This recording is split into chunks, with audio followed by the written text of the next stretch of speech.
Are there any off agenda items from the board? Right afterwards, last time we talked about that building on Ridge Road that half burnt down. The Curo Financial Headquarters. Yeah. Heard anything? on- So this is the office building right around 35th and Ridge Road, Curo Financial. There was some concern about some of the fencing that was down and accessible. So they were notified of that and they were given a code violation. They are still working it out with their insurance company. We have asked them to make it secure and they have. But in terms of the burned out building and what can be done with it, that's between them and Curo. As long as the site is secure, that's all we can do. And so that was a concern we had. They've made it safe again, but how long it's going to be that way, I can't tell you. It's frustrating because I drive by it all the time as well. It's just a matter of what they're working out. But it is safe and secure again, and we're keeping an eye on it. Okay. Okay, anybody else? I know, I was warned. Yeah, right? I'm sorry, my name's Melinda Melinda Cruz. Cruz. Melinda Cruz. And, Can you give us your address? yes, for the 7 record. West Rolling Hills Drive.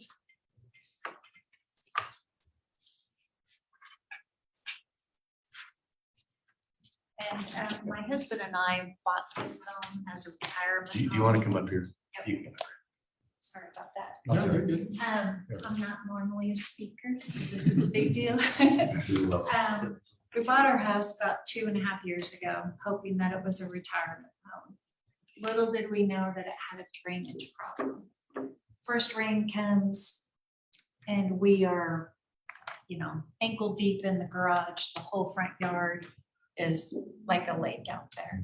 So we're sucking water out of the garage, trying to keep it manhandled. Every time it rains, we have to sandbag. We can't leave the house for any vacations, any overnights. I always have to look at the weather, see if it's going to rain before we can leave the house. It's been a huge problem. We've invested over 10 grand already trying to do the drainage ourselves, trying to get the water away. It has helped somewhat for the smaller rains, but not for anything steady. I've been talking with all kinds of people and trying to find some monies somewhere to help us.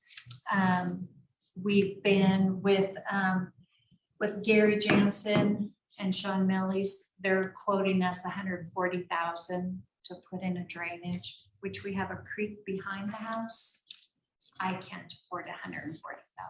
I don't know which homeowner could ever afford $140,000. The neighborhood is old. It has one drain, a set down at the end of our street, which is a very long street.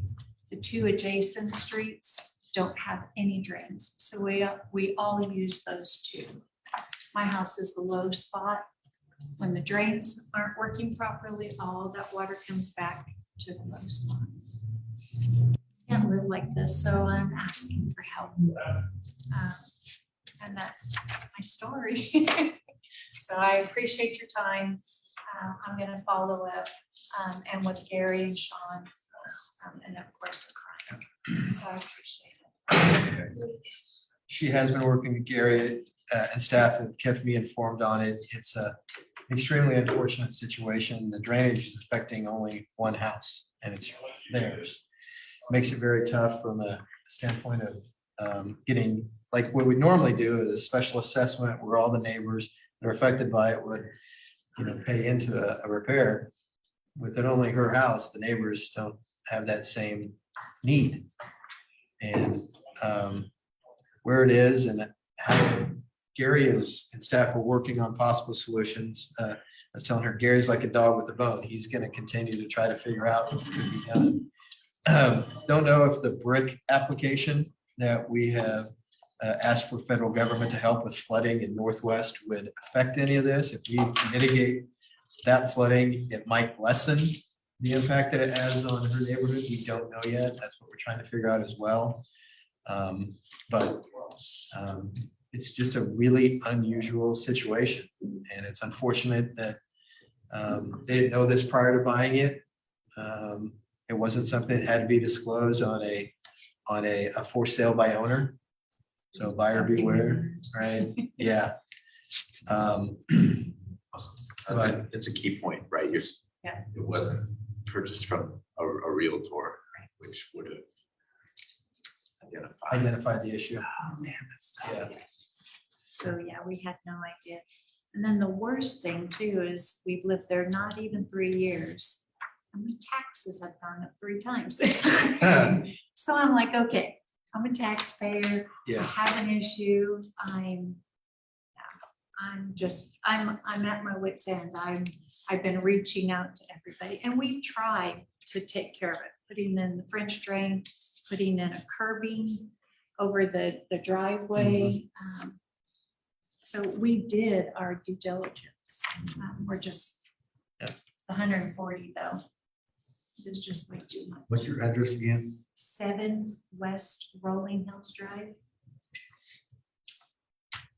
And then just about a half a mile away from my house, there, the 2 joining streets, there's 18 inlets over there for drainage. So it's an area that has, or used to have a problem over there too. I just want one. And they have 18 within just a 1 block span. Yeah. They have 18 inlets. So, and none of the neighbors that I have spoke to, I guess it was a hot spot that they did that in. So that's, I don't know if that's an option too, because nobody paid for that over there. And I've talked to several of the neighbors. Okay. I'll check into that. That's the first I've heard of that. So. I appreciate Yep, it. thank Thank you. you. Thanks for letting Thank us know. you. And do you have any questions for me? No, I appreciate it. Sharon. Okay, Brian, do you have any updates? Well, so we just announced that Gary Jensen was named Public Works Director. It's great. He's an internal hire and the clear choice, and you all know Gary. And so that's really good when we can promote from within. Funny thing is he started today and he goes on a vacation tomorrow. So I don't know how he worked that out. But very excited about Gary getting this job. It's good to see. Last week we had pretty interesting afternoon. We had the Century 2 presentation. I don't know how many of you got to watch that, but back in 2019, City of Wichita, Greater Wichita Partnership, Visit Wichita, et cetera. We hired Populous to do a study on the east bank of the river, that whole Century 2 complex area, and to just reimagine that space. Obviously, they came back with a $1.2 billion proposal that included things like a swimming pool in the river, right? A lot of underground parking, et cetera. That community conversation was just getting started and then COVID hit. And so the conversation kind of stopped, conventions stopped, touring shows stopped, everything. And so in the meantime, as the economy started to come back and everything started opening up, we went back and redid all the studies on convention demand and apartment residents downtown and office space. And so then while we had all that information, we then asked Populous to go back and take another look at that plan based on the feedback that we were hearing from the community and to focus more on the convention center side of things, not the performing arts, but the convention center. And so that's what we were presented with on Tuesday. A scaled down version focusing on the convention center business, because the latest studies that we've seen shows that by 25, 26, the convention demand will be back to full strength. And we're projecting that we're missing out on about $40 million a year in incremental revenue. $40 million a year that is spent in hotels, restaurants, retail, galleries, et cetera. And so knowing that we're missing out on that revenue, we focused the attention on the convention side, letting performing arts go down a different path. We also committed $20 million roughly to modernize the facility of the blue building. And by that, I mean the roof, HVAC, elevators, Wi-Fi. Nothing aesthetic, but deferred maintenance that had needed to be done for a long time. So knowing that the community said, until there's a different solution or something else, we need to maintain the blue building. And so we committed $18 million over the next 10 years for that. But we still have the challenge 18 million over the next 2 years is 10. done. 10 over the next million. 10. That will allow us to do the roof, the electric, HVAC, elevators. Okay, and that's done. That's been decided. That has been approved. That is in the CIP, the capital improvement plan. First priority is the roof. And that's 5 million plus, give or take. So Populous took a look at the convention center need and then also what could be done as part of the blue building to help with some convention center demand, as well as the old library building. And so that's what the presentation was last week. That was a little over 400 million. And that gets us a dedicated convention center, about 120,000 square foot with parking underneath. It gets a repurpose of the old library as an event space and then a 30,000 square foot ballroom inside the blue building, leaving the performing arts alone, right? Because we still have that demand. And again, another solution is being considered for that one. A group is working on it. And then what they're calling it up and over. I don't know how many of you saw the plans for it, but it would be a bridge that went from the east side over that gap area that connects the two buildings and make it more of a public space, then over to the riverbank. Again, these are all just ideas. These are all concepts. But it's a way to bring the river back accessible. Gets us the convention center. Just the convention center alone is 170 million. And so that's where we're at right now. Nothing is decided. As we start going through our budget cycle, these will be things that we'll talk about. The repurpose of the library into an event space was about 15 million. And it has roof issues and bathroom issues and windows. So I mean, basically, you know, an overhaul. And then the ballroom was like another 30 million. Anyway, so these are all things that we're going to be working through. How much of it can we put in the capital plan? What is the priority? What does the community want? And so these are going to be continual discussions as we get through the spring and summer and, you know, start figuring out what's the best plan of attack. What we have committed though is the deferred maintenance on the blue building, right? As long as we have that, we need to take care of it. We still need a performing arts center for music theater, touring shows. Hamilton's going to be there this summer. And so making sure that it's, as long as we have it, let's take care of it. And we hear that loud and clear. But then how do we address the convention center business model that we're, you know, 40 million a year is pretty good that we're missing out on. And then what do we do with the old library? We're going to have an RFP hit the street here in the next month or so that would allow ideas for temporary use, more for nonprofit use, not long-term, but just, while we have the space, let's see what we can do with it. Unless we decide to go this route of immediately fixing it up and making it an event space that would complement a future convention center, right? So again, stay tuned, give me your feedback on what you've seen, or what you're hearing from people. I put it out on Facebook and getting a lot of good response. And we're going to continue to hear about the ideas for a performing arts center. But this is a much more manageable number. It's just what we choose to do first and how do we pay for it. I guess mentioned budget, that is gearing up. as we get into the year.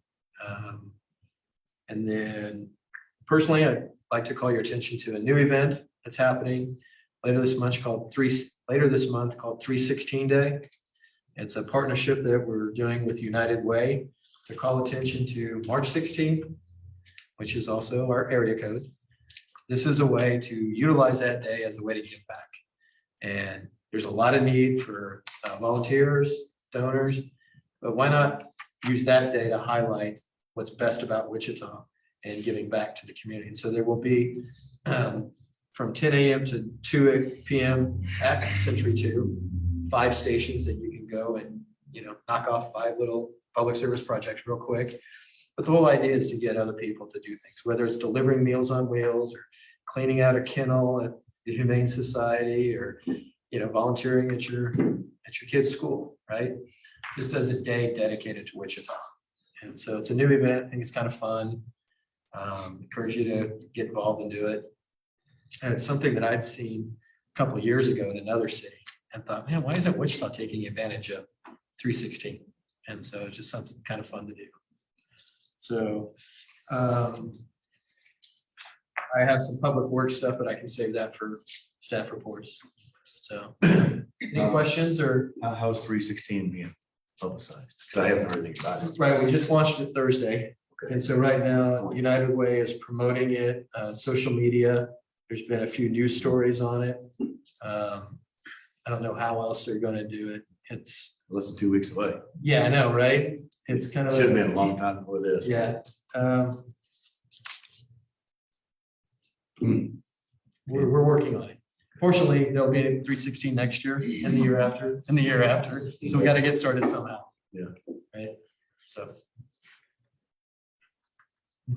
I guess my question to you would, on the riverfront development would be, where do you stand on it? What do you hope to see done? Sure. So again, we've known for a while that our current facilities are inadequate, specifically the convention center. It just doesn't meet the demand for today's conventions. It doesn't have good outdoor space. It doesn't have subdividable space for small, you've got Bob Brown Expo Hall, which is limited and you either have to take the whole thing or nothing. You can't subdivide it. And it's got, the round building is even more difficult because it's a pie shape, which is even harder to subdivide. You don't have good load in and load out. So from a convention facility standpoint, we're losing conventions to Overland Park. We shouldn't be doing that, right? We should be competing against the Tulsas and Oklahoma Cities and Omahas, and we don't have the facility for it. We should be able to host Kansas conventions in Wichita. And so that should be a top priority, to better utilize that space, to get it modern. There's a need for it.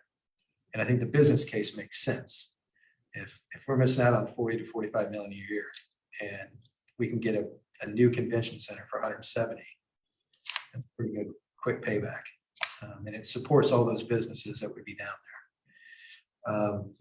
The Performing Arts Center, again, as long as we have that current one, we need to maintain it in a way that is, does it justice. Now, could it be better? Absolutely. The back of house, the staging area, those are all big concerns. But that is going to have to be more of a partnership with the private and the general public rather than just on taxpayer dollars. And that's why there's a solution being explored that way. If we can get both of those programs their own dedicated facilities, then we can really start to brainstorm on what that blue building is got its best long-term purpose for. But right now, we need to address those two programming aspects and get those decided. So that's what I really want to see.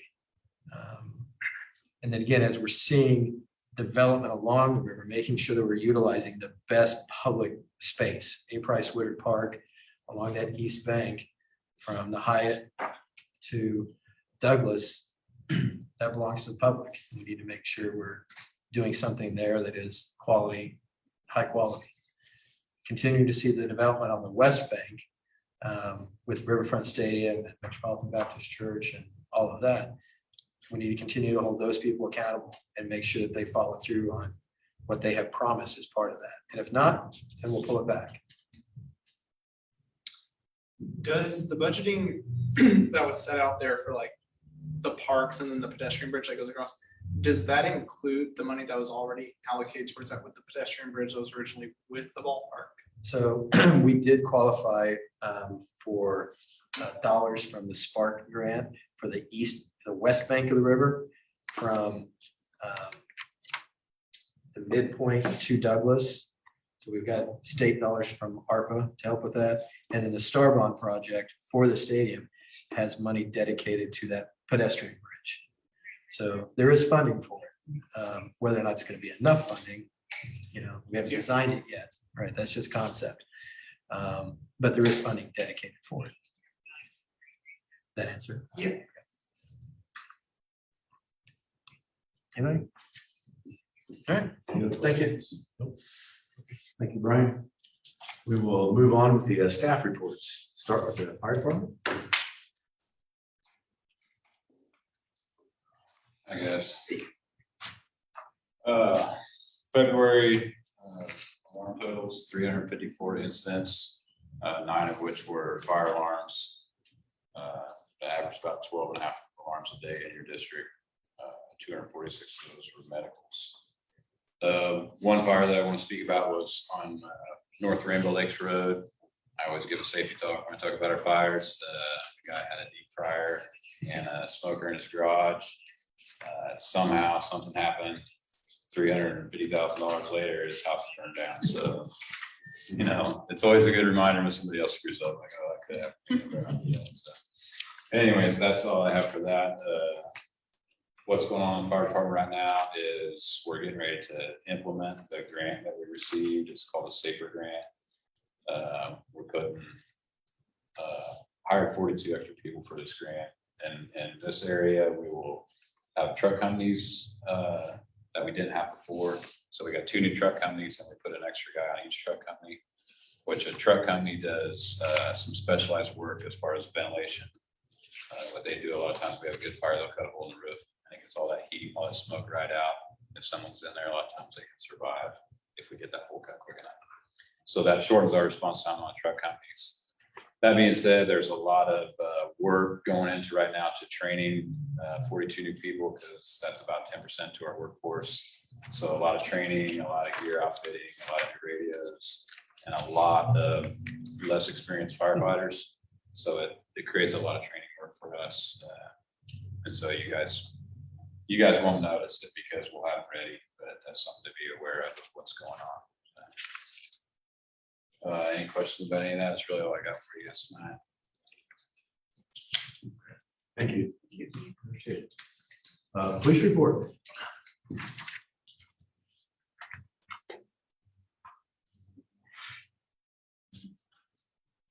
Hello, I'm Officer Tondo. I'm out Patrol West. I'm kind of new to the 16 beat area. That's my beat. I recognize that guy over there. So I've only been over here about a couple months. Most of my career, I've been on police department about 26 years. I've been mostly up north, 21st Hillside. And I don't have tons to give you, and I don't know how much of this really applies to where you folks live, but I'm gonna give you what I got off of my beat. And then you can ask me questions and see if I know or not, okay? So we did some research with our analysis folks. We've got a little section that does, all they do is cram numbers and figure out what's going on and if there's a spike in crime, why. We had several Cadillac converters, and my area is over 13th and Tyler, going south down to Maple and then backward to the Big Ditch and going back up north. So I got a lot of apartment complexes on me. So we had an uptick in catalytic converter, stolen tag. The area of Central and Tyler, several vehicles have been recovered, stolen. We've also had several vehicles stolen in that area. Again, we have a lot of apartments in that area. So it's kind of for auto theft suspects. It's kind of store for them driving around sometimes. So we put that information out to the officers working nights to be aware of any suspicious characters. We have Second Chance Thursday coming up on June 1st. It's going to be at Municipal Park at 13th and Nims up on the north side, over by 13th and Waco. And if you guys aren't aware what that is, that's for folks that have traffic warrants, and the state's going to be there also. People that have suspended or restricted licenses, we can help them get that back through the help of the state on a restricted basis normally. Right now, the West Community Policing Team is working a special assignment along West Kellogg, where we're really focusing on the hotels and motels, foot traffic, any thing related to drugs or prostitution. We're up and down the streets, just pulling call shoulder and contacting people, taking folks that need to go to jail for whatever violations they have. And then I wanted to talk a little bit about, we've had 2 robberies at the P&E gas station at Central and Ridge. One of them was in January, soon after Christmas. Suspect went in, there was an older male, and he had a big board, robbed the clerk of some money. And I know that was on Crime Stoppers that month. And we have, as far as I know, I don't know if we have a suspect on that, but I have not heard. Then a younger male this month went in and used pepper spray to rob the clerk again, and I believe took some personal items from the clerk and some lottery tickets and I believe some cash. So that's something we're just trying to keep an eye out for and keep in contact with the owner, see what we can do to prevent anything happening in the future. So that's what I got for my beat. Does anybody have any questions about anything else? No? No. All right, well, thanks, guys. Jonathan, thank I you. want to add something real quick. I forgot to mention it, but since the officer was here. Recently, Councilmember Bluebaugh, Councilmember Tuttle, and I went down to Fort Worth with Deputy Chief Paul Duff to tour the Fort Worth Real-Time Crime Center. And this is a combination of various cameras, shot spotter technology, automatic license plate readers, etc., to be another set of eyes and ears for law enforcement. This particular real-time crime center has access to 803 cameras. 100 of them are dedicated to just illegal dumping sites. But the main purpose they use it for is for officer safety. They can get a better understanding of the situation using these camera technology. So when officers go in, they have a better idea of what they're dealing with. They can track stolen vehicles through the automatic license plate readers. Now, we have a small version of this in Old Town, but it's volunteer driven to watch the cameras. Whereas in Fort Worth, they have 24/7 officers monitoring and working with, even the tow companies have access to the automatic license plate reader. So when the tow companies are out in apartment complexes or shopping malls and they're scanning, they're feeding that information back to the police department saying, yeah, that's a stolen vehicle, So, which we don't do here. But it comes with a cost, as you might imagine. But it's something that Chief Sullivan has experience with. Again, we're already doing this with cameras, and we have a shot spotter that doesn't work that well. Yeah. We do have automatic license plate readers, but it's something we're going to continue to explore. It can really be an assist for law enforcement. It helped identify, they tell us that they're using it to solve 13 felony crimes a week. Using this, they're able to track vehicles as they go through the community. And We'll have that flop camera that in fact has been used in some of the suspects, and you get a tag and a vehicle description, even a homicide suspect. The last time we saw him was up at 21st and Woodlawn. The tag went through there at this time of day. So it's something really handy for the police Yeah, department. Flock is a brand name for automatic license plate reader. Correct. But we have Flock technology, and some of our own homeowners associations have these cameras right now. And it is a way for law enforcement to help monitor stuff and get information back to the officers.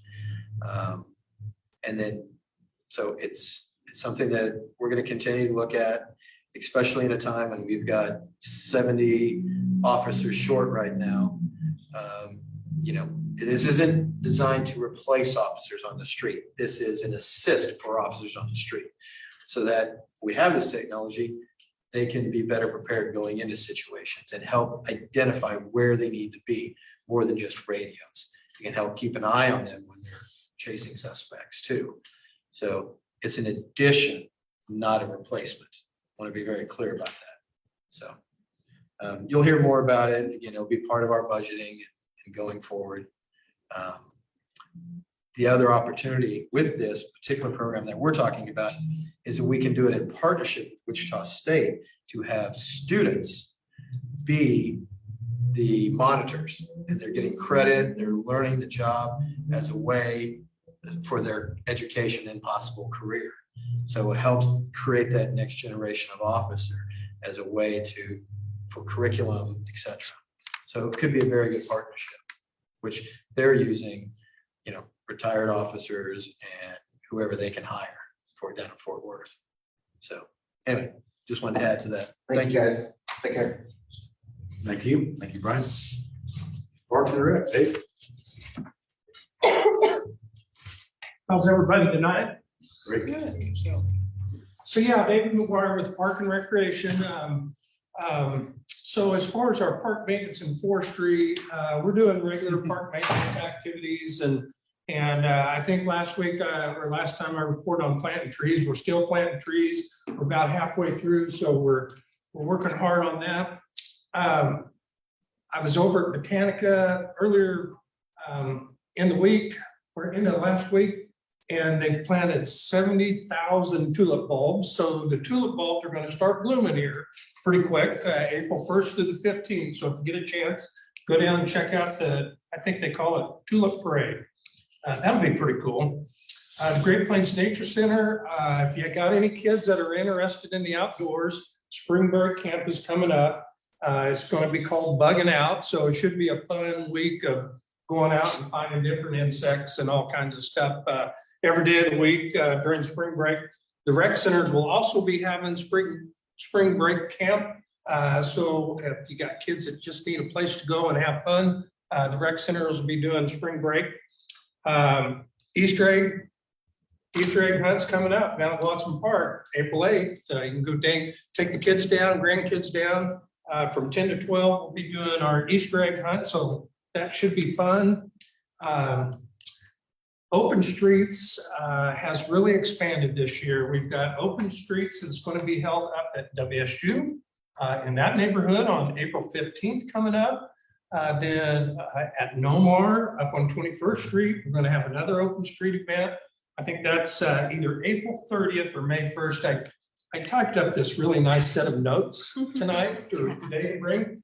And either it's in one of your guys' pile of papers or somewhere, I can't find it, so. It's either April 30th or May 1st, I don't know which.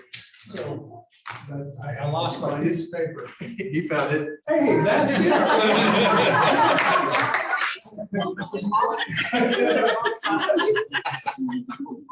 Now watch, I'll be wrong here. Didn't miss anything. May 7th. Ha. So, anyway, yeah, Miracle League, I put a little flyer in front of you about our Miracle League sports program. We're looking for buddies that are going to be helping the athletes perform their events and that kind of stuff. So if you know of anybody that might be interested in that, we're looking for volunteers for our Miracle League. David. Yep. Sierra is the PA announcer. I know it. I sat right beside her at the very first ball game over there at Miracle, and I was just in awe because she called it perfectly. You know? So anyway, Yeah, we've got a lot of activities, a lot of just recreation classes that you can go to the rec center and sign up for class, spring break, stuff for kids to do. We've got spring sports coming up and all that kind of stuff. So if you don't have anything for your kids to do, take them to the rec center, get them signed up, and we'll keep them busy. And then hopefully we keep getting the trees planted. So, any questions? Thank you. Thank you, David. Tracy?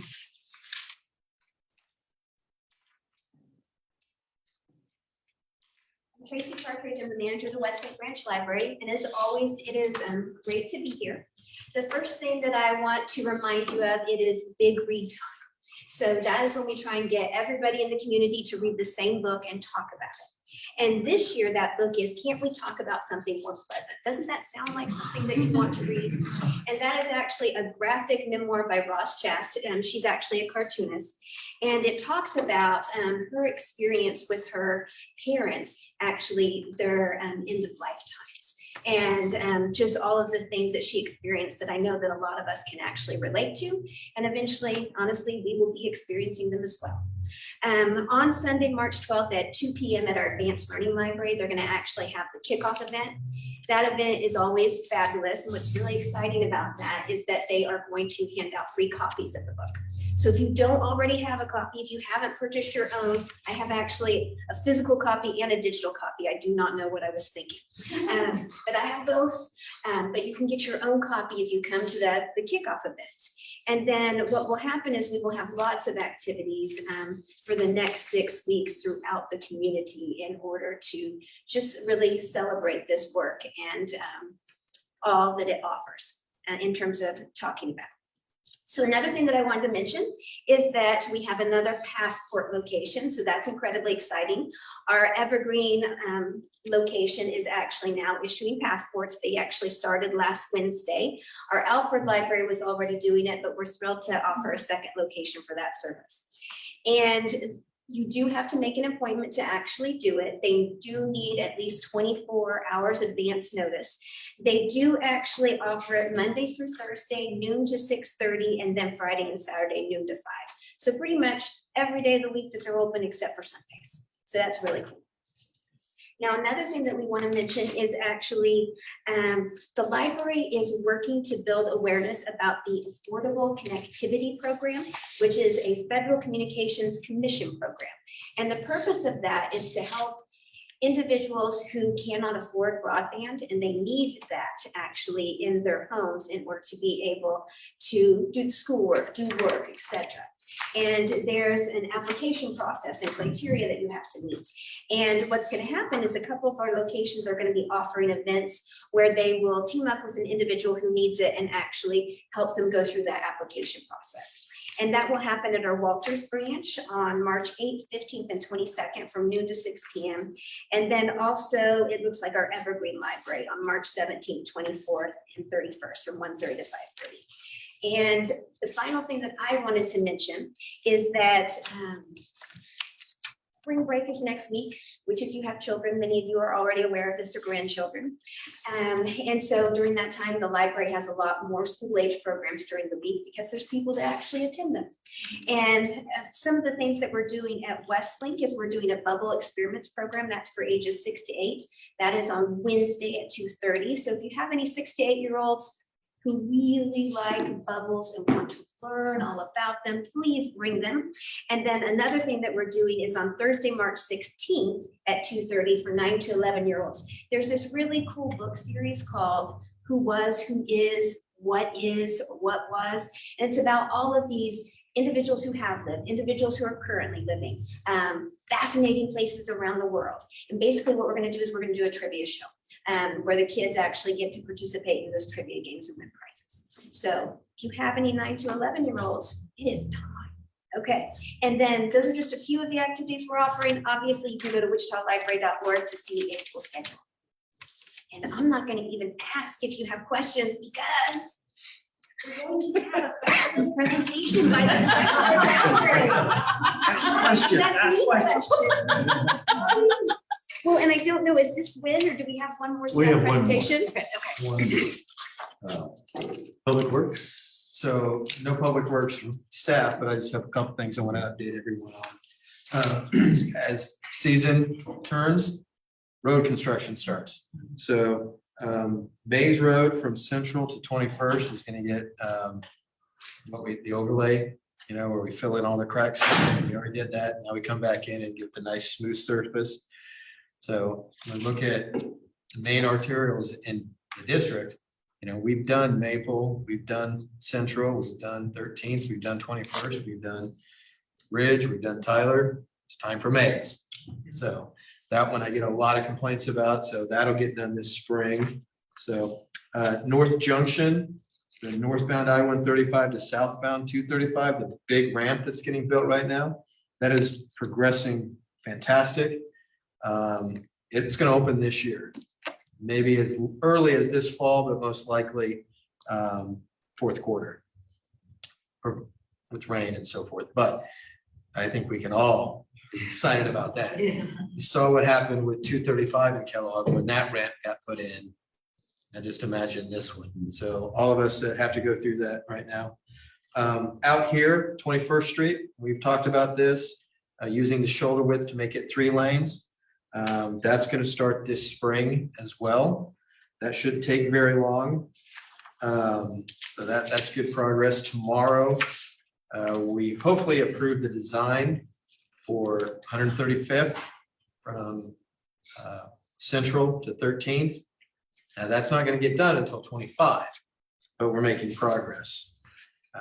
Hoover from 21st to 29th, over by the new water treatment plant, that's getting widened to 3 lanes. That construction will start this year. And then the street light at the Quick Trip at Ridge and K96, the bases are installed, the poles are on site, so we should have that operational here in the next month or so. While we were looking at that, the big apartment complex that's being built at 37th and Ridge on that corner. If you're ever driving south off of K96 237, that right turn onto 37th can get backed up pretty bad, especially with that apartment complex coming in and potentially 5 pad sites on the corner. So staff has evaluated it and they've agreed that a southbound right turn lane is warranted. So that will help the through traffic. It'll help with those businesses as well as the apartment complex. That probably won't get built until next year, but at least it's something that we can get ahead of, hopefully before all the rest of it comes in. I've heard of one tenant, I can't share, but it will create a lot of traffic. So we need to get that done. So anyway, just a lot of construction getting ready to hit the district. So kind of exciting stuff to see. Everybody loves cones. Because that means progress, right? No cones, there's no progress. So anyway, that's Public Works. okay. We have a motion to receive and file all the staff reports. Second. Moved and seconded. All in favor signify by saying aye. Aye. All same sign. Motion carries. Now, update on the plan of reservations. Westlake Library. Hi, everybody. My name is Jamie Nix. I get the delight of being your library director. In my 14th month, and it's just been a joy. We've been talking about expanding the Westlake Library for a couple days, right? I think one of the things I did want to introduce first is our library board went through a really cool visioning process, and we've come up with a new mission statement for your Wichita Public Library. In the past, we couldn't remember what it was. Now it's just 4 words, 4 powerful words: connect, discover, learn, thrive. That's how we're designing all of our services and ideally all of our branch renovations, so that there's a whole spectrum of how people use the library and space, even beyond the library facilities. Can I get your help? Thank you. So just as a reminder, Westlink opened in January of '81. It was designed by a local architecture firm called Haney and Associates. It was one of our first branches growing in rapidly growing Wichita. It was our second ever freestanding public library, so Rockwell then Westlink. And this is a branch that was actually holding on to most of our business until COVID and the Advanced Learning Library opened up. Tracy and her team have done a phenomenal job at using every last square inch of that space to be effective, efficient, and deliver quality service. It's a lot though.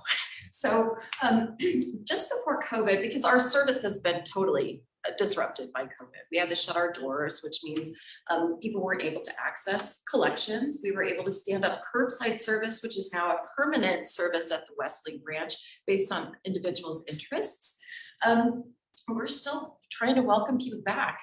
Our community's kind of changed how it's spending its time and its days. And we really see that the library can be an amazing third place for every community member. So over 200,000 people came in 2019, borrowed over 406,000 items, and over 4,300 people came to the variety of programs that are offered. And we can't offer enough programs there.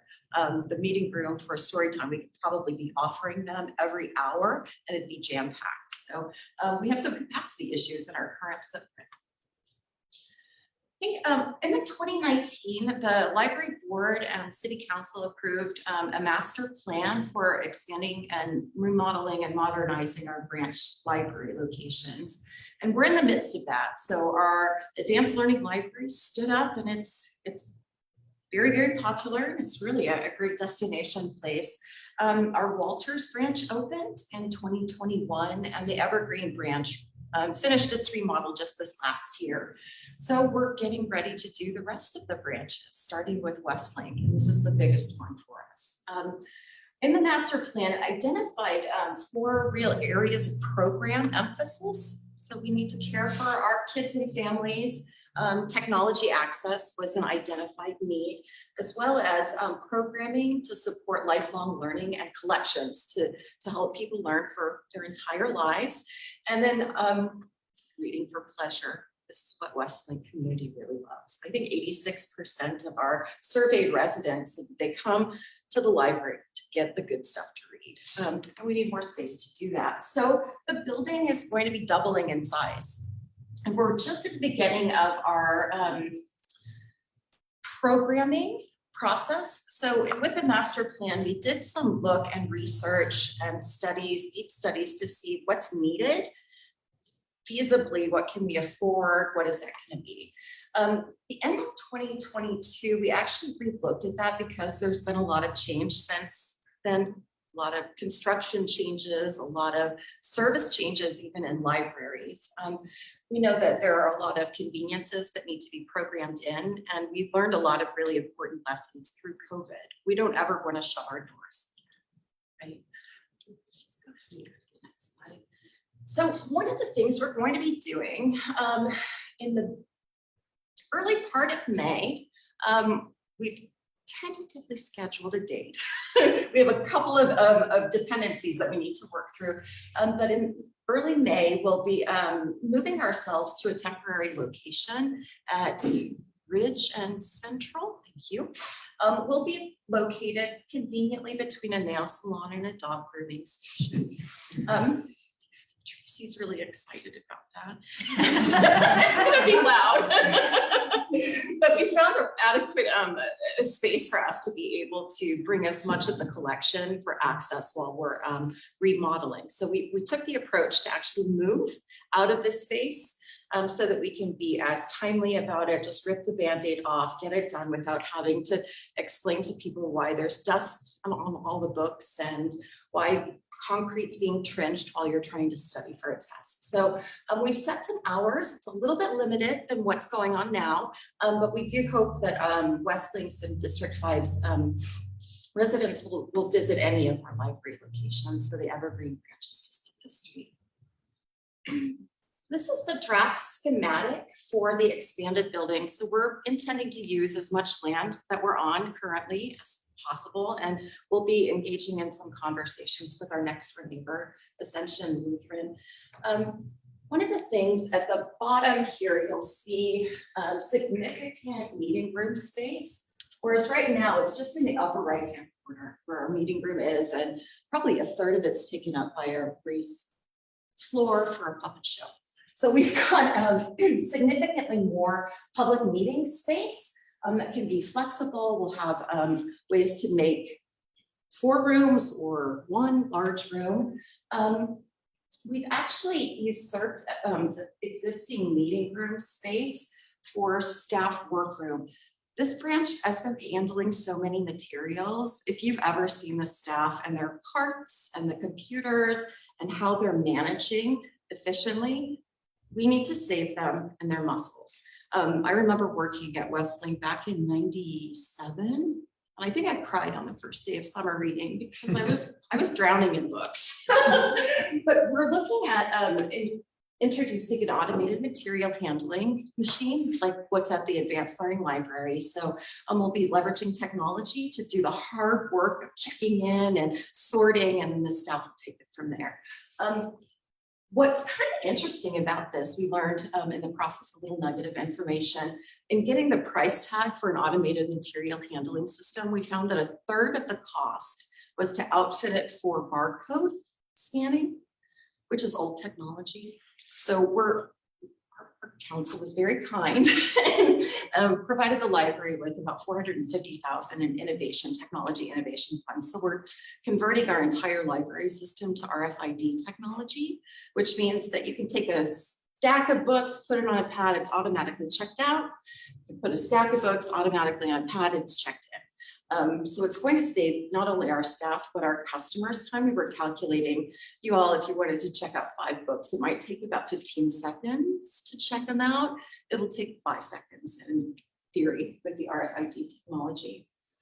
We know that we need to have significant space for kids. So we're pretty much doubling the kids area. Right now, the teens have a row of shelves, but they'll ideally have their own dedicated space for safe after school, group work. We'll be adding a drive-up service window, which we have at our Advanced Learning Library and Alfred branches. So if you're busy, it's raining, it's snowing, come to the window and Tracy's staff will serve you from the window. We'll be adding more technology and collections. One of the things I'm really excited about is taking the idea of play, not just in the building, but also expanding to have a dedicated space for kids to play outside. And how might we lean into family engagement a little bit at the Wesleyan Library? More importantly too, how are we going to increase parking? So that's always been a problem during programs, and we don't want people to park on Meyer. So the plan includes some additional parking. Right now, this is kind of where we got to the price tag. We're engaged right now with a firm called Margaret Sullivan Studios. They're out of New York. Margaret does a significant amount of work with national public libraries to engage community, understand fully what it wants to look like. This is a shell. The life needs to come through this design process. And so we've got a number of public engagement activities, and I've brought some copies of a survey that we'll have both in print and then electronically as well, just to make sure that we're up to speed on what communities wanting. Wichita's, and especially West Wichita, has changed so much.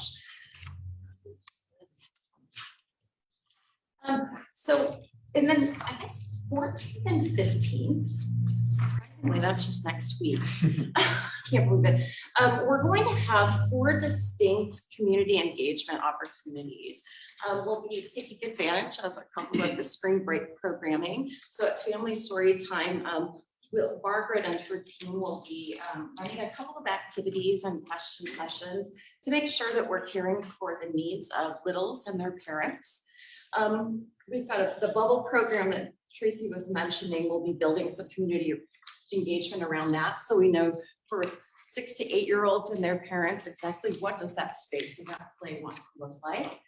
Then we'll be working with 60+ seniors on Wednesday, the 15th from 10:30 to 11:30 to make sure that we've got the collections and the reading corners and all of the amenities that our retirees are wanting. And then we've got a final group with teens, bringing them in to understand specifically how they'd like to use this space.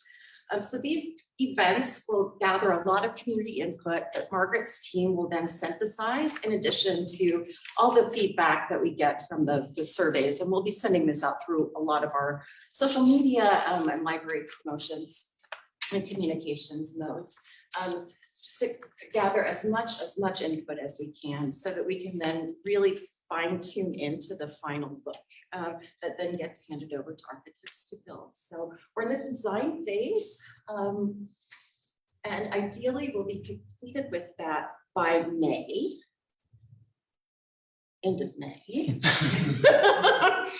Then we'll really just turn right into construction and get it bid out for construction at Wesleyan. It's intended to be a 10 to 12 month construction project. Ideally, things in supply chain issues are not in our project, but of course, reality is what it is, but we'll keep our knees bent. I think one of the interesting things that we'll be doing this summer as well, and we're in the process of planning what it wants to look like for a schedule, but our transit department has gifted the library a bus that we're outfitting as a bookmobile, which will then be used in West Wichita as much as we can to make sure that we've got connections to the library throughout the year that they're temporarily relocated. I think just wanted to introduce you to Webster. We have a new mascot. Joined the city crew, but what questions might you have? I've just blabbered a whole lot, but there's a lot to this project. I think I just want to make a comment. My mom is one of your 200,000 users. She probably goes in there 2 or 3 times a week. And I agree that you guys have made the best use of that space you could possibly make, but yeah, you definitely need to expand. But thank you, because employees are always so helpful, so nice. My mom just loves going in there, so thank you for that. Are you gonna put the construction out for bid or? Yeah, we'll be going through the typical city process for receiving bids for it. I will say our wants and wishes do exceed our price tag.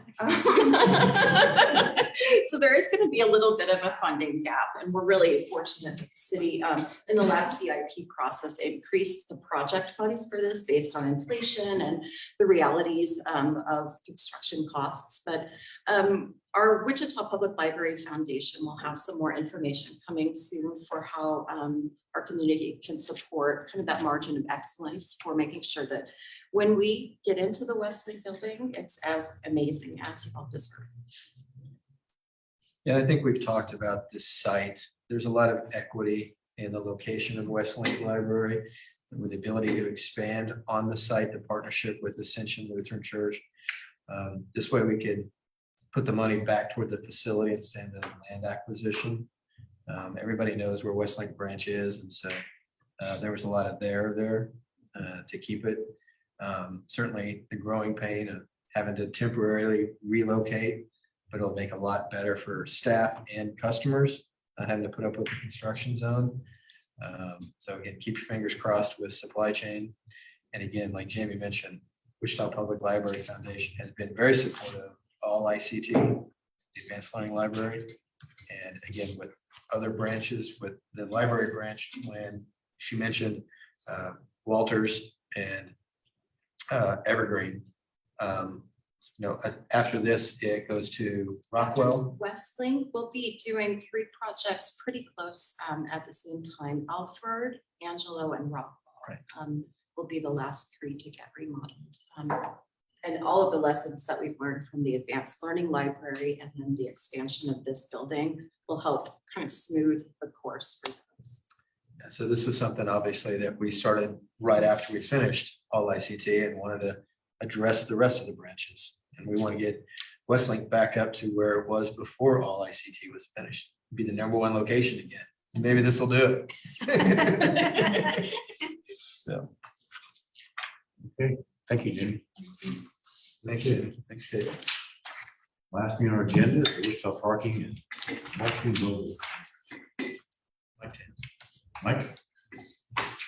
Good evening, everybody. I'm Mike Tan. I was brought here about 5 years ago to be the Director of Transit. I think I've addressed you maybe twice in that timeframe. Somebody in their infinite wisdom decided to give me parking and scooters. So how that all fits with transit, I guess, but and Brian's been very instrumental in this. We're building a $20 million transportation facility across from the ball field.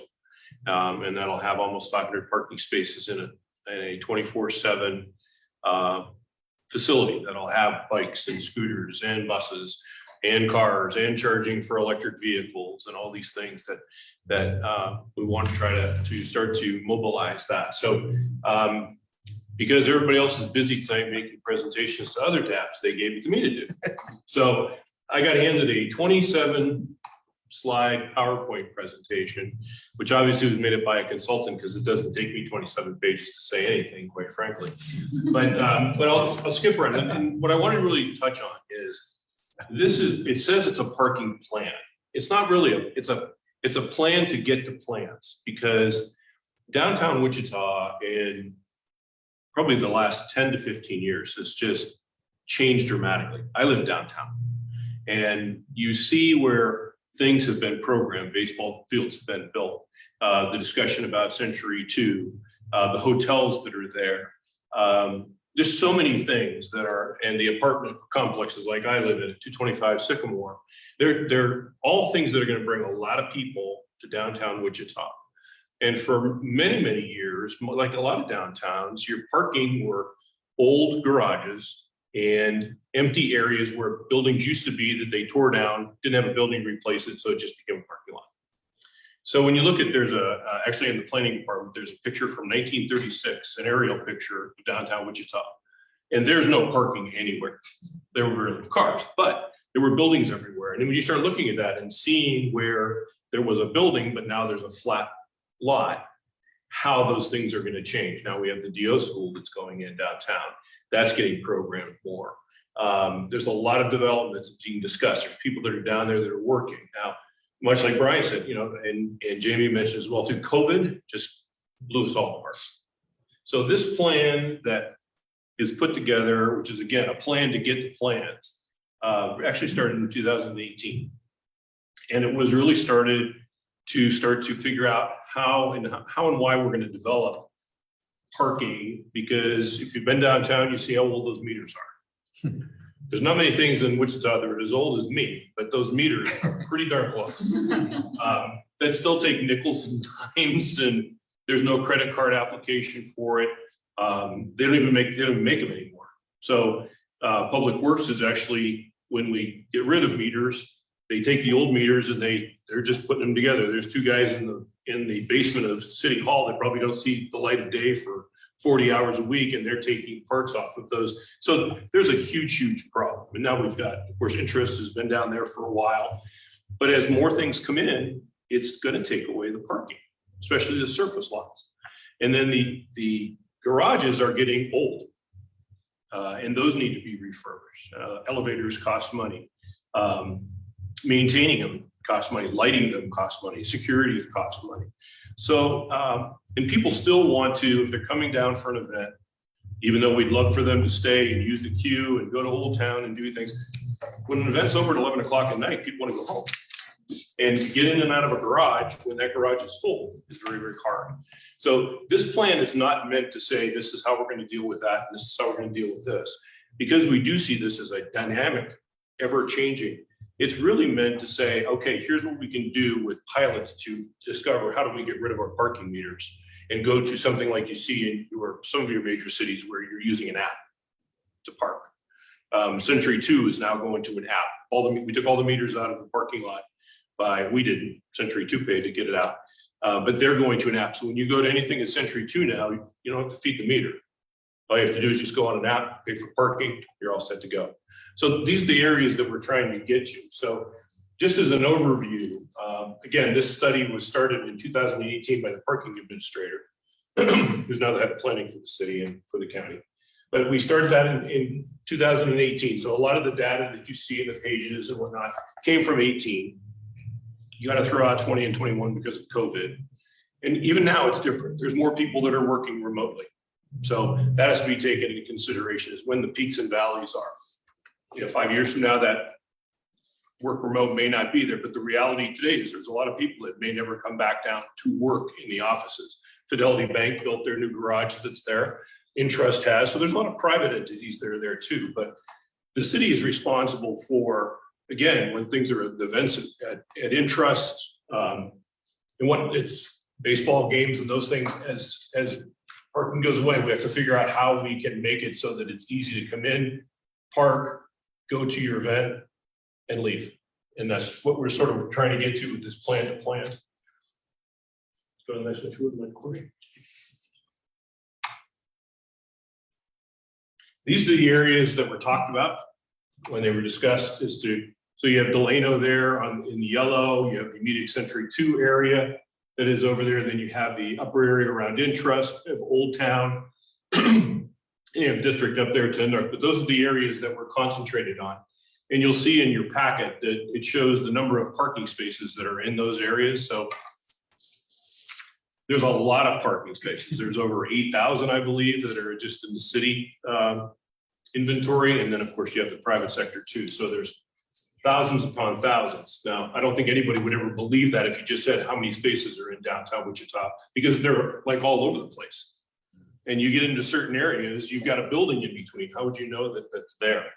And the parking garages, the amount of parking that the parking garage, I was even shocked myself.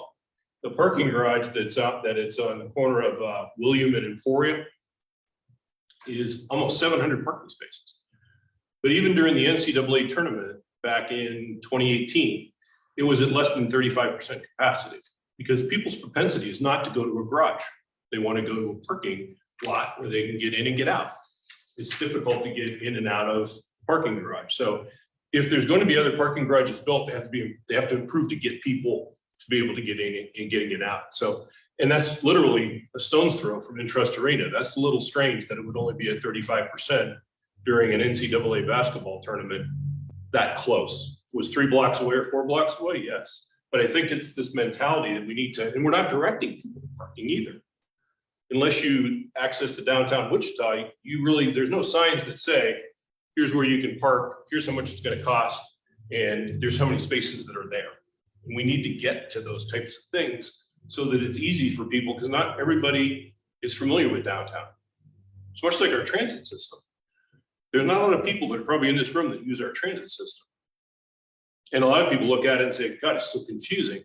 It really isn't, but it's the perception that's there. And I think parking is the same way, it's not as hard to find. It's not as difficult to use garages on it, but there's nothing that tells people where to go. It's not like the airport or other airports in our airport too. They'll tell you, here's where you can go. Here's the green lot. Here's the brown lot. There's 100 spaces that are there. That's a good feeling when you're going into the downtown area. If you're going to an event at Intrust, and eventually it's going to become that way the baseball game is. If you want to park in the parking ramp that's right across from the ball team, wouldn't you like to know that there's 100 spaces in there as compared to being 2? And there's 6 cars ahead of you. So it's the same with the parking meters. The whole goal of this is to start to learn how to do it better, because it's now something that it is going to be a concern, a good concern, because that means your downtown is being utilized. And that's what we want to make sure that we do. We're not doing this after the fact. We're being more proactive than reactive. That would be a best description of this plan too. How do we become proactive? Corey, go to the next one.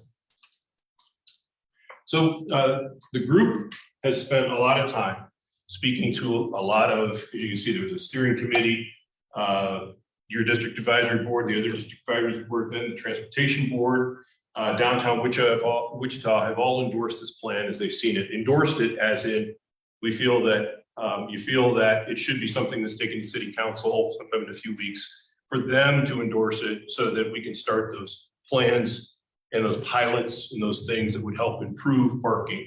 So, there's been a quite extensive community outreach when it came to that. these are some of the dates that, there was a workshop that was done on the 23rd of August with city council, steering committees have met. The immediate districts have already been talked to. This tonight, our presentations that we're making today finishes up all the DAPs. All the advisory boards are done. Downtown Wichita has been done.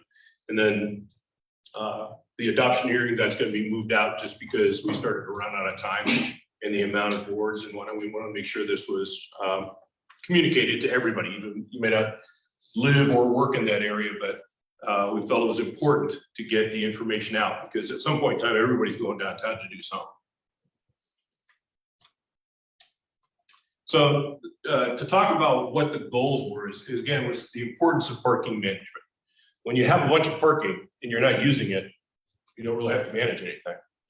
But now that we're finding that it's not like we don't have a lot of parking, but there's a need to start to manage it, how we figure out how to manage it, how do we manage street side parking as compared to surface parking, as to garage parking. Those all have, and whether we're talking about event or we're talking about employment, they all have different things and different requirements and also different things that make them attractive to use. And that's the things that we want to make sure that we do, that we're capturing all those things that make it attractive and or easy to park or to pay to park or to not pay to park, whatever you prefer to do. And we're very fortunate in that we have the ability to start to look at that. Whether it's the closer you are, the more you pay, to the point where you get out to the edges and you don't have to pay anything, but you may have to walk 2 or 3 blocks, or you may jump on a shuttle, or you may jump on the queue. There's a lot of things that can be concentrated on when you're focused on it as compared to allowing the person that we should concentrate on it, not the citizens. So we talk about the goals that are here is to improve user experience, to create a cohesive sense of place where the downtown actually has a feel to it as compared to not having a feel to it.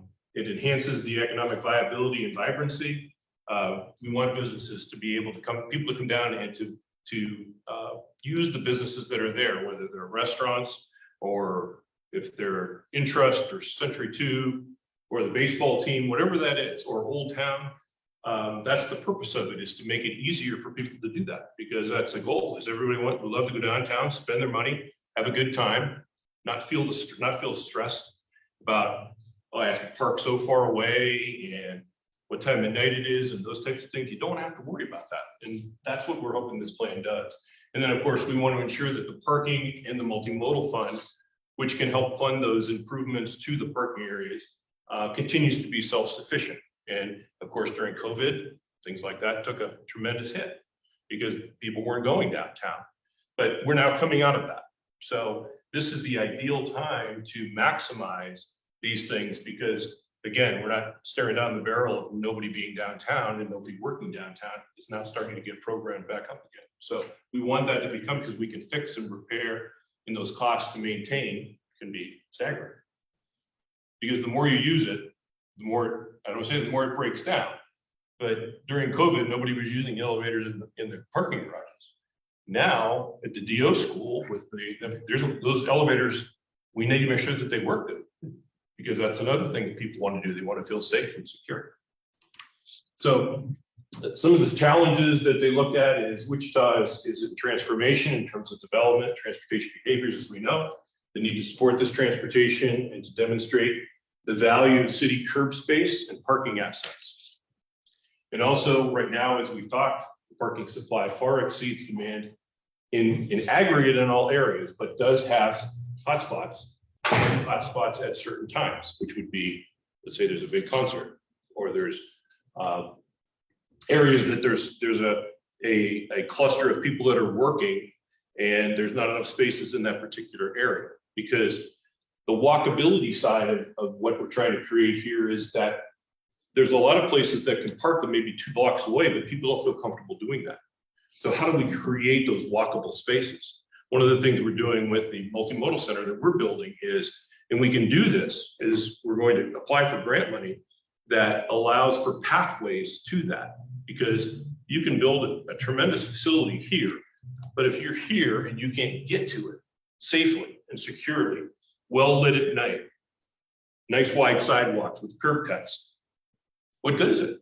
So the idea is, how do we create those walkable things, realizing we love cars and we're gonna use cars, but you still have to park your car and walk somewhere, and it's gonna be important that people feel safe. And they can utilize whatever they feel comfortable with in order to find a parking space. These are some of the numbers from 2018. We have not done a new one yet, because our thoughts and thoughts of the consultant are, let's look at areas when we're looking at those areas, as compared to looking at those massive numbers. It doesn't really give you the ability to focus, because like anything else, this is gonna be a pie. It's not just gonna be that whole map that I showed you and everything's gonna be done all at one time. And much like what Jamie does, she does this branch and that branch and this branch. It's the same thing with parking. What's gonna be important? If the West Bank is gonna become important, the East Bank is important. And where's the parking gonna be for that? How do people get from the east to the west? So as those areas become important, that's where we want to start to try and put our emphasis is, how do we improve the parking for that particular instance? But you see that 85% of is where ideally where you want an ideal, that's almost, that's exactly what that is. That's an ideal. No, I don't think anybody's at that, but we're a long, long way from that. So reality somewhere is in the middle, like it always is. Again, there's some of those areas that show the hot spots and also show the parking, all the parking that's in there. Again, I don't think anybody would ever go, wow, that's how much parking we have. But it is something that does, when you show that, it's amazing. Our lot D, which is in front of our transit center, or excuse me, our transit administration office, there's very seldom cars there. And there's 650 spaces. And you go right underneath the underpass and there's Intrust Arena. It's really strange. And they charge $15, I think is the most they charge. But most people are still trying to get on the other side of that underpass for some reason, instead of just parking there and going. So again, as some of the other parking goes away, I think those will become important, and we certainly want to be part of that. Some of the challenges is maintaining the parking assets. As we all know, I don't have to tell you, and as Brian alluded to, just the maintenance on Century 2. I mean, that's huge. And if you can't afford, if it becomes deferred, it costs more money. So we have some parking garages that require a lot of work. And that's going to be key to be able to figure out how we can do that out of the parking fund, because that's where it should come from. It's the parking fund. And then obviously using advanced technology, whether it's apps or multiple parking areas, for instead of having a parking meter at every one, having credit card available for people to pay. A lot of things to make that a much more user-friendly experience. They created a vision statement, talked about in 2040, the city of Wichita will be a community where parking contributes to the civil, social, and economic vitality of the community. Parking will be high quality, integral part of a dynamic, connected, and seamless multimodal system. The city's parking system will strive to be convenient and efficient for a diverse and comprehensive range of users. I mean, that's what it should be. But I think because there was just so much, it wasn't something that had to be done. But I mean, it's a good vision to have. And my goal would be to make sure we get there long before 2040. Because I think Wichita is going to be what that says long before 2040.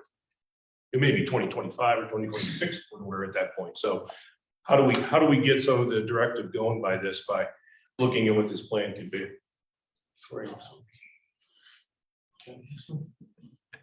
So we want to utilize technology, improve parking enforcement operations. Right now, we only have one parking ambassador.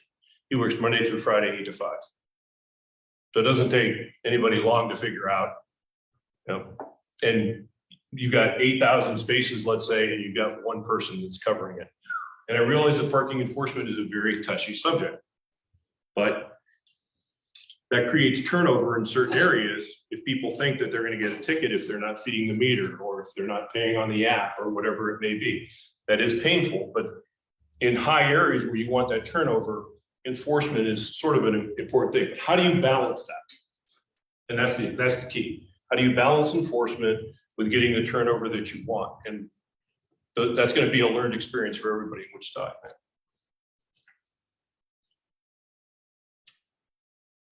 So we want to continue to consolidate transportation functions into the transportation department because improvements in all of those are going to have an impact on parking. If transit is improved, then it assists parking. If it's not as hard for people to get from our facility to Century 2 or to Intrust Arena, then through transit, then that's going to help parking a little bit better. If people just say, I can park right there. When I first got here, Lawrence Dumont was still open. There was 900 parking spaces at Lawrence Dumont, free. And transit shuttled people from there to Intrust Arena. There were 900 cars there every time there was a concert. Well, one reason it was free. But the other thing too is nobody thought twice about that shuttle bus. The bus picked them up right outside of Intrust Arena, took them right back. We're building a 500 space, and that area is going to have a lot more parking just than our facility. How do we get back to that? How do we get back to that? You know, it's going to be cheap. You jump on a bus and you're right there at Intrust Arena. You don't have to worry about anything.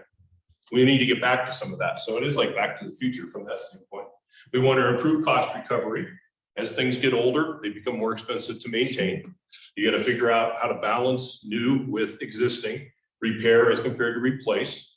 And we also need to improve cost recovery for the repair and the maintenance of parking assets. Parking lots that don't have a nice flat surface with good nicely marked lines. People trip, people fall, people don't feel comfortable parking there. You have to balance out how it is you're going to expend that money, because as anybody will tell you, you only have so much, and how do you smartly spend and make sure that you're maintaining everything to an acceptable level. So we went through the consultant, they came up with some strategies to support the design guidelines that provide for better mobility and choice and enhancement of the environment. Communicate clearly about parking and transportation information, way signs, directive, apps, things that are integrated where all options are one place. So it's like one-stop shop. Where can I park? How do I get there? And what's it going to cost me? And then use strategic investment from the parking and multimodal fund for the overall benefit of the community. The community engagement we did, we've had over 1,000 participants, community members, neighborhood leaders, business owners, the steering committee, the 6 focus groups for the neighborhood, online surveys, social media, public open houses. Again, people that probably have not seen that because it's spread out over 4 years because of COVID. So, but those are all things that have occurred. Over the course of the plan development for City Council, Wichita Downtown Development Corporation, Visit Wichita, Downtown Neighborhood Association, Old Town, Delano, ones that you would normally just expect that were communicated with, have been communicated, and have provided feedback, especially on where the next step is beyond this plan, is what everybody's interested in as a group. The neighborhoods that we're talking about, some of those are highlighted in earlier. You had Old Town, Douglas Design District, Delano, Wichita State University area, and of course the downtown area.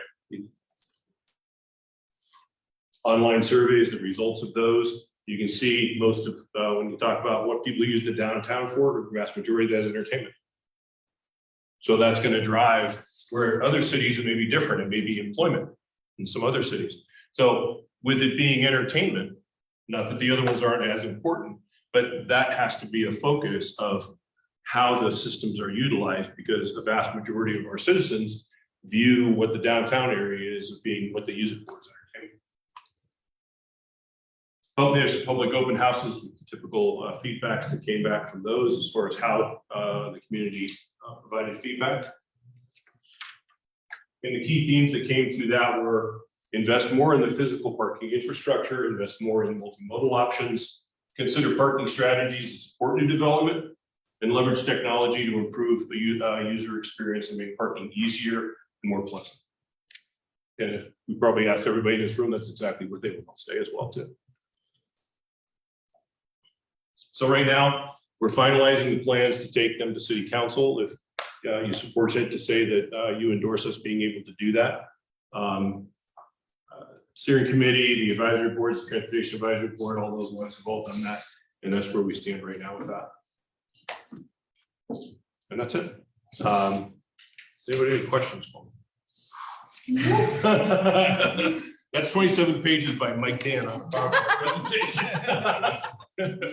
There's not much, we didn't miss anything, that's for sure. I hope I gave you some, at least from my feedback, as far as being, what I've seen and experienced in the downtown area. And when the ball team, I had my first taste of parking just before the wind surge opened, we're supposed to open in 2020. If you remember that timing, they were supposed to start in April and COVID hit in March, but we actually had a parking plan for the baseball stadium based upon what we thought was going to be what occurred. Well, COVID hit, they didn't have a season, and then the next 2 seasons have sort of been a little bit different.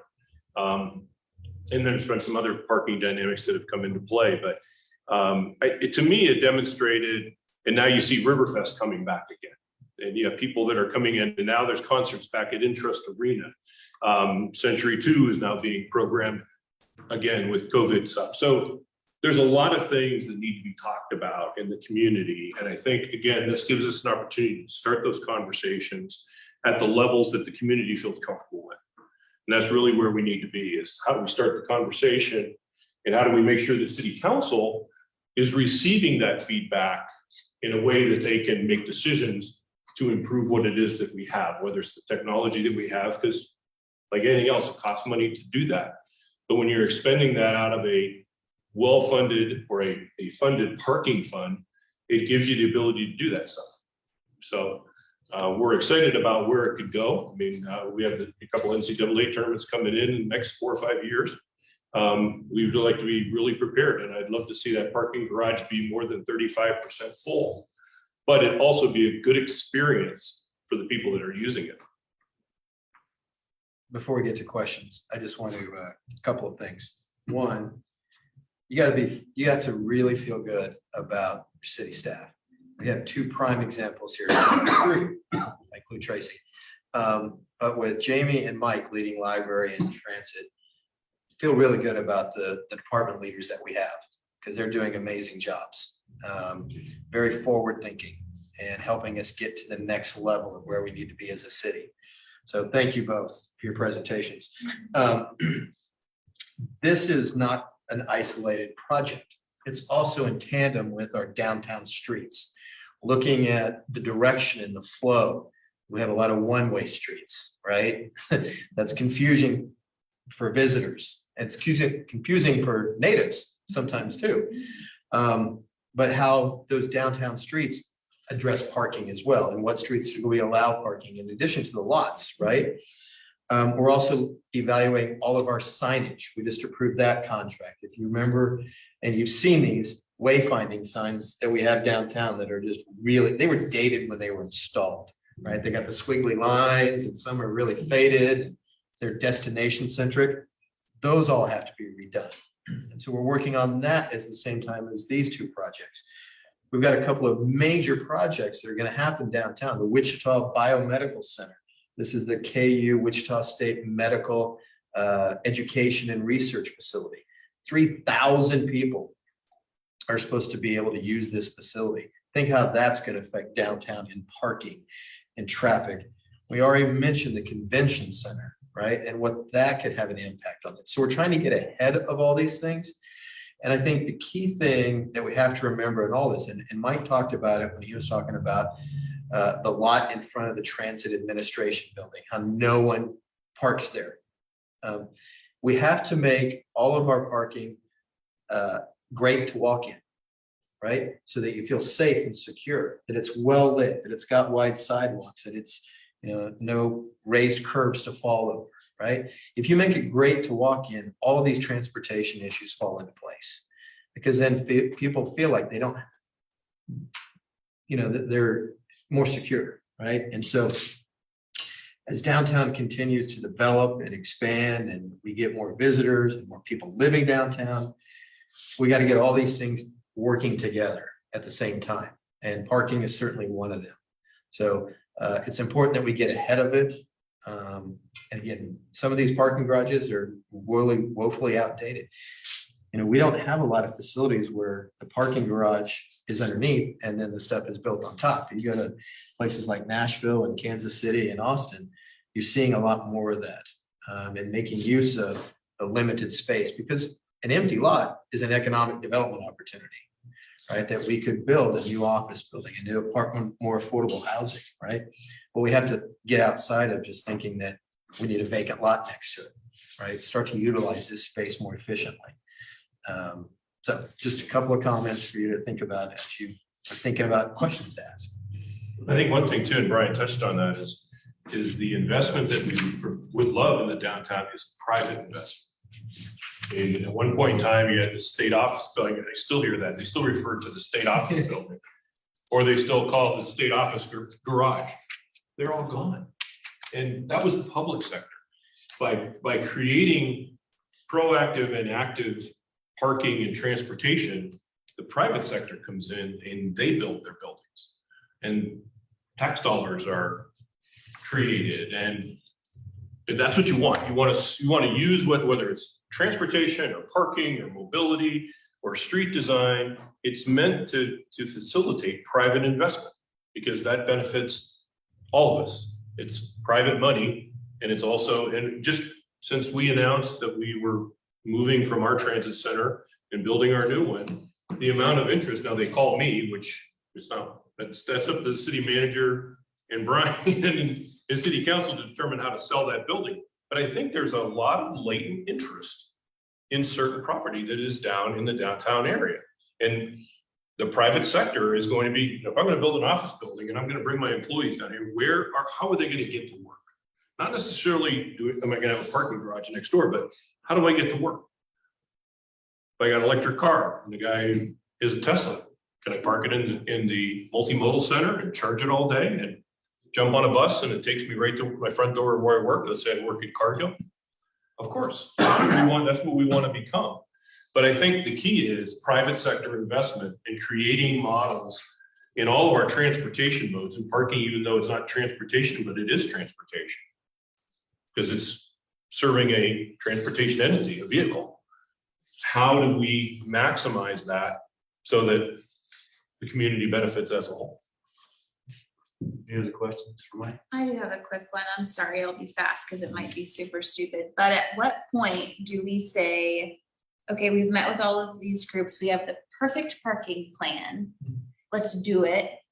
Does the public have to vote on it, or can it just go to city council and the city council says approved, let's move forward? Yeah, I don't think there's ever going to be a perfect parking plan. I think you're going to have to see different plans adopted over time for different parts of the downtown area. I'm just saying, So, in theory, if we had the best parking plan, but we send it to vote, like, what does that process look like? Can the people of the city vote and say, absolutely not, we're not doing this parking plan? Or can the city take this perfect plan and say it's approved and it just gets passed through? so we Does can do make that. We can sense? do that at any time. The only thing that we have told the community that we would definitely put to a vote would be anything related to Century 2. We Okay, would not take any action on Century 2 without it going to a public vote, okay, right? Anything else the council can do, since it is a representative democracy. okay, You voted for us to make those decisions. perfect. And I think you see certain areas like Old Town. Old Town is a very, very unique parking arrangement. It probably worked extremely well in 1993 when Old Town was formed, but it is now aged and the assets are aged. So at any point in time where any money would be expended, it's going to go to council, and it's going to go to the mayor, it's going to go to the city manager and be approved through that. And, if it were to be a major expenditure, then that decision would be theirs to say. And again, some of those pieces may require a vote. If we were to do hypothetically, a temporary sales tax for a convention center expansion that included 1,000 parking spaces, that's probably something we would put to a vote, for sure, right? Fixing up the state office garage parking, that wouldn't require a city vote. It could be done through the capital improvement plan, right? Or the parking fund. And so there are certain things that we would want to take to a vote, citywide vote, if it is significantly expensive or potentially controversial. But for the most part, all of it would be a city council decision. And ideally too, you want to create that parking fund that's living and breathing as well too, because then that's bringing revenue in and then able to expend that without, increasing taxes or putting in a CIP project, taking away something else, that parking fund should be a living, breathing entity too as well. So it's just not, and again, COVID caused, there was definitely an upward trend, let's say, and COVID came in and hit change. But I think that's a source of revenue to do things. I think it's ideal for us to look at something like if we wanted, as Brian mentioned with the street design, that is going to be done. It's not the proper word, but it's the word that I would use, piecemeal. So what's phase one, what's phase two, what's phase three? Within that street design, there's probably street side parking. It may be diagonal, it may be metered, it may be free, but that's part of what Gary and his team and our team will look at is what's the best kind of parking for that area. So I think that's really the way that it's going to go. This is going to be, the big apple with small bites and then prioritizing those, but making sure that like we do pilots and then the pilots show the value so that we can show to the city leaders that this is a good way to go instead of, let's try this and we put all our eggs in one basket and expend all this money. We have the ability to do pilots that we demonstrate whether it's good for Wichita or not. We have this conversation all the time with transit about how do we make it Wichita's transit department, not Oklahoma City or Tulsa or whatever. How do we create what Wichita will use? And I think every city's different. And I think the same thing with parking. Cars are a little bit different here. People assume about what we use our cars for and how many cars that we use it for. We shouldn't see that as a down. We should see it as a good thing. But how do we maximize that as well too, for other people as well too? Part of what I hear your question is anything gonna get done? Is there another plan that's gonna get put on? Another plan, it's gonna get talked about. And again, that's why I addressed those other things that happen in downtown. If we don't do this and start taking action, we're gonna get swallowed up. Yeah. Right? And it's gonna create a giant mess. So And that's where I think the parking fund gives you the ability to start to do things. Yeah. And the question is, what do you want to do? And there's a lot of plans that have been created that don't have a parking fund to even start that, whether it's seed money or money to do a whole project. I think that's key, is making sure that becomes, vibrant to a degree, but also fair. But how is that money used to the best of the ability? I think there's an opportunity to do that. Any more questions? If not, we have a motion to, Were there any questions online? are there any questions online? Are you still awake? Nope. Yes, hand up. Okay. With that, can we have a motion to? Second. Motion and second. All in favor, signify by saying aye. Aye. Close same sign. Motion carries. Thank you all very much. I Thank think you. it's like 1 second at your time. Give a tremendous man representing. Yes. I love working with him. Yeah, when I interviewed for here, I interviewed with two gentlemen that I was very impressed with. Jeff. Yeah. And Brian interviewed me at the same time. Yep. And the one thing I walked away from, even if I hadn't taken the job, is their passion for the city. Yeah. And I think that's very commendable, and I appreciate everything he does for all of us. We all do. Thank you. Thank you. Thank you. With that, we'll last adjourn. thing, Nope. I'm gonna reappoint everybody unless you tell me otherwise. So we're gonna do that this Not time. Brent. Brent's overcommitted and will be in KU at KU. So we need to find a new youth member. So if anyone has any suggestions, a junior or senior in the district, so Bishop Carroll, Northwest, Bay South, Goddard, any of those schools. So junior or senior, that would have, I could let me know. Otherwise, everybody else is getting reappointed. Got that, Mindy and Jose? Adjourn. Yeah. Ron, Yes, that's why. This is me at the end. no. Well, Rachel. yes. Thank you.